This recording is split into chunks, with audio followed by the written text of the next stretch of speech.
We are 2 days out from a camp trip, and I'm going to talk to you about the steps that we take to prepare for camping in our pop-up trailer.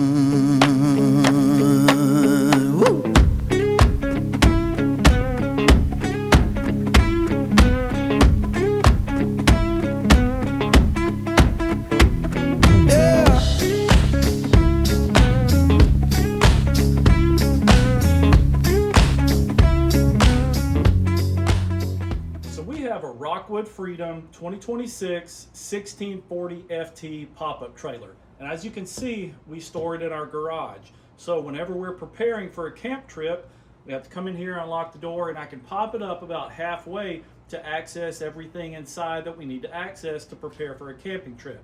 But before I get started with that, I want to talk about the keys. So usually if you have an RV, travel trailer, pop-up, or anything, you're going to have 2 sets of keys. You want to keep one set on you, and you want to put the other set of keys in the tow vehicle. So now that we've covered that, let's get started. Let's get in here to this pop-up trailer and get prepared for a camp trip. Step number 1 is to unclamp your 4 roof clamps.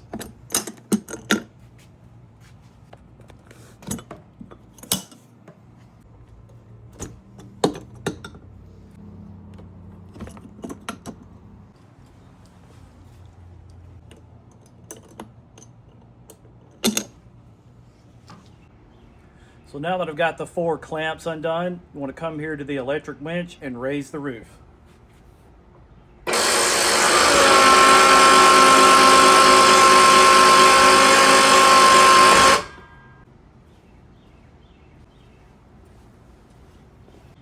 So I usually raise the roof to about this height right here. I can even go up a little further, but you want to play it safe. You don't want to go up too high. And once I've raised it to this height, you can see inside. Look, you can see all the way to the other side. This is the bedding from the front bed. So the beds are still pushed in.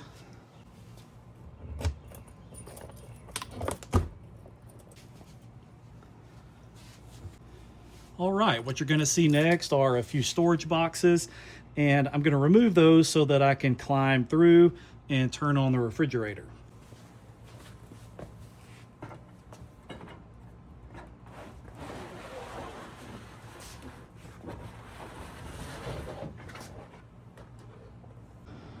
But before I do that, I want to come get my power cord and plug in to electricity so that I can turn on the refrigerator.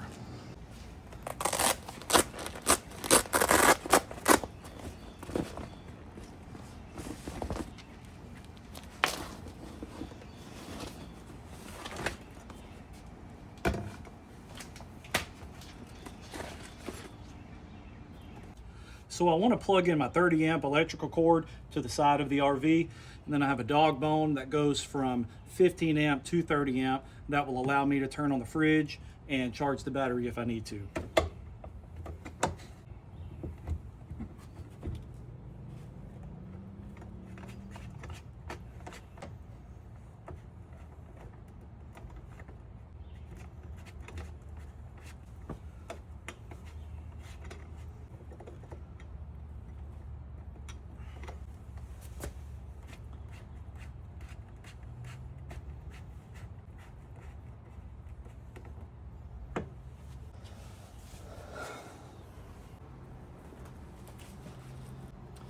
So next I have my 15 amp to 30 amp dog bone connector. So I want to connect this to my 30 amp power cord.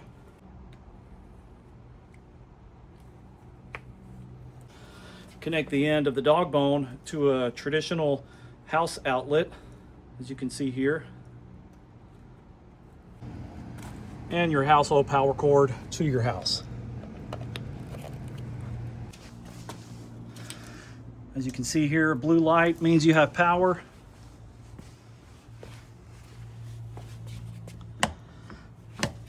And a blue light here on the 30 amp power cord going into the camper.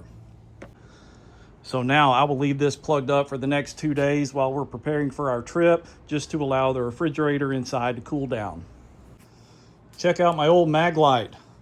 So inside the camper, you're not able to cut on the lights because in a pop-up, what you have is a refrigerator that is folded down. Now, when the pop-up is fully popped up, that sink, that is not a refrigerator, that's a sink. That sink will pop up and over, and there's a little kill switch. You can't see it now, but there's a kill switch. When I fold up my sink, it makes a connection to that kill switch, which turns on the electricity to the rest of the camper. And then I will be able to come over here and turn the lights on. But for now, I need to remove a few more things because my refrigerator is there.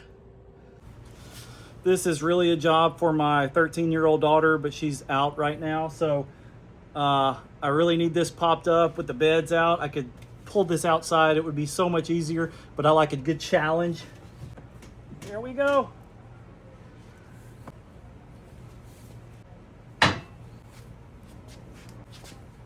Let's try this angle. Not gonna work. Oh, the joys of a pop-up trailer. All right, I got the fridge open, but I can't reach the switch.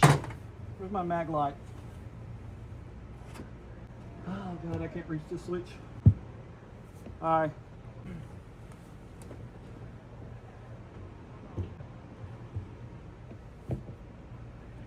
Oh boy. I'm at the knob. Woo! I hear it. I hear it. I'm out of shape. I forgot to close the refrigerator door. Is there a better way to do this? Okay, so as you can see here, my refrigerator is on. There's the knob up there. I had it switched to off and I turned it on. So, can you hear it? Can you hear it humming? All right, fridge door is closed. As you can see here, we keep some pillows underneath, and here's another storage tote that is already full of camp equipment, so I don't need to pull that one out. But that tote right there is what was giving me trouble. And then here are our cushions.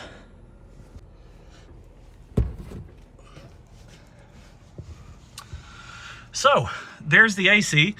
We're not going to be able to run that until we get to a campsite and plug into 30 amp power.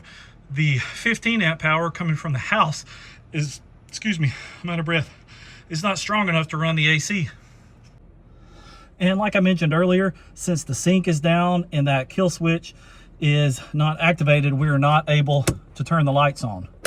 So lights do not work until the sink is able to go up at our campground. Woo! It is hot. Okay, so the next thing that we do is take a look at our totes and see if there's anything else that we need to add to our camping gear. So I got a pair of gloves here. I have our surge protector. I have our water filter, a brand new water hose, and we do have a 50 amp to 30 amp dog bone.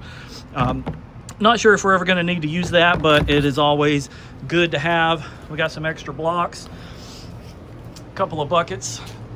The reason we have a bucket, and I've talked about this in a couple of my other videos, is that although we do have a sink and we have a water pump and we have a way to hook up to city water, we do not have a gray tank. So this just unscrews, and whenever you use the sink inside, the water just pours directly out. So if you're at a campground, you don't want to be kind of rude and just let all your soapy water come out onto the ground.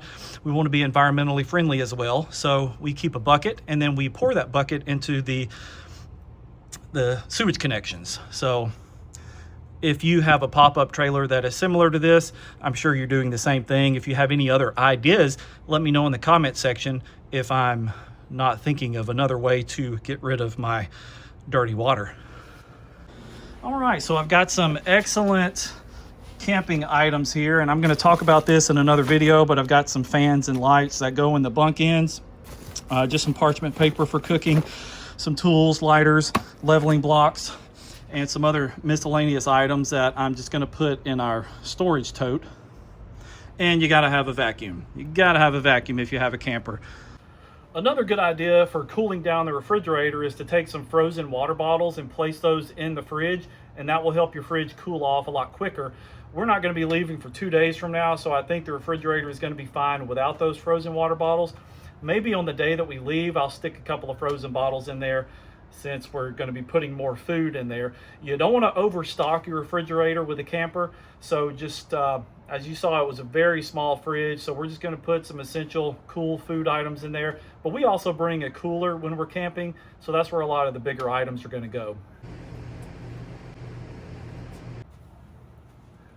So you want to have a packing checklist, but that's not what this video is all about. I'm not going to go into my checklist. I know everyone who camps has their own packing checklist. I don't feel like I need to share mine with yours, but it is good to have one.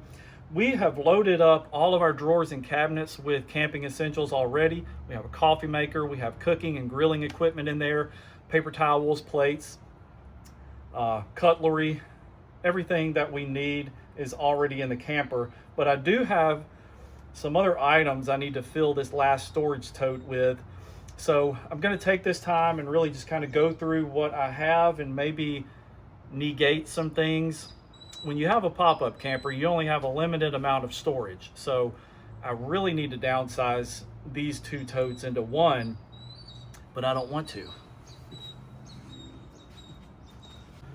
Now the next thing I'm going to do is pack up bedding. My wife is really on top of that at the moment. She's getting our bedding ready, sheets, pillows, blankets, whatever we're going to need. It's hot weather now, so we're not going to need that many blankets and thick comforters and duvet covers. Although that stuff is nice and it makes the beds look beautiful when they're made, we don't need anything too heavy. We're going to be camping in 85, 90 degree temperatures for the next few months.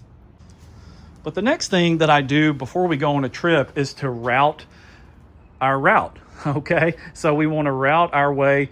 We typically don't like to drive on our camp trips over 3.5 hours. We have driven 5.5 hours before, but we've never gone longer than that. So you really want to take the time and map out your route, and you want to avoid high traffic areas like Atlanta. Let me say that again, avoid Atlanta. So you want to try to go around that. Even if it adds another 30 minutes, 45 minutes to our route, I will drive around Atlanta. So the morning we leave, we'll go ahead and load up our refrigerator and load up our tow vehicle with clothes and other camping essential that we are not able to put into the trailer. And then after we hitch up to our tow vehicle, we have this wireless brake controller, okay? And we want to plug this in to our 7-way connector to our tow vehicle. But this is wireless and it Bluetooths to our phone, and it goes directly to this app, and that's how we control our trailer brakes. It's still all automatic, and we have it dialed in. When we press the brakes in the tow vehicle, the brakes on the trailer are activated, but it does still come with a physical button on our phone screen that you can use. So we just like to have that live on one of our phones. That way, if we need to reach up and dial in our trailer brakes, we are able to do that. But it works great. It's, like I said, it's just Bluetooth directly to our phone. And if you have any tips or suggestions on this, let me know in the comment section. We're still fairly new to trailer brakes, but it is a safety measure and we're glad to have it. And also on the morning that we leave, we'll do a walk around. We will obviously remember to close the camper, but we'll do a walk around. We'll check the lights. We'll make sure that our fan is still closed. You don't want to drive away with your fan up. It'll catch the wind and blow right off. So we'll obviously walk around, make sure all 4 of our clamps are closed. We do not have our stabilizers down here in the garage. There's no need for that, but you want to remove your wheel chocks, throw those in the car, and hitch up and do a little light check, and then we'll head on our way.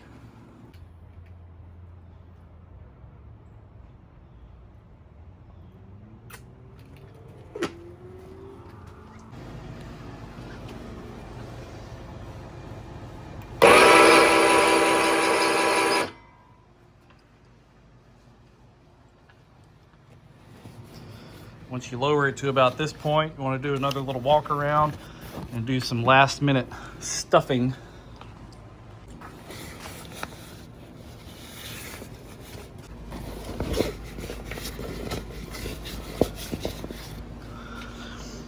Really want to watch those guidelines and make sure they're not hanging out.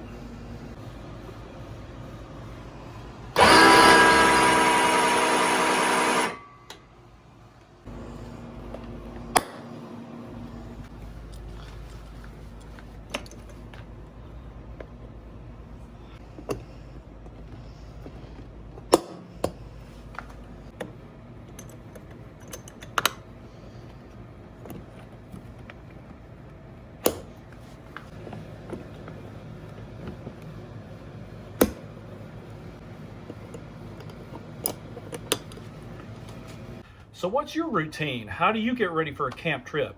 Let's have a discussion in the comment section. I'm always open for tips and suggestions. We're still fairly new to the pop-up world, but I like to think I know what I'm doing, but I really don't. So I'm open to suggestions and ideas. So let me know what your routine is and what you pack in the camper, what you pack in your tow vehicle, and let's have some good friendly conversation and help each other out.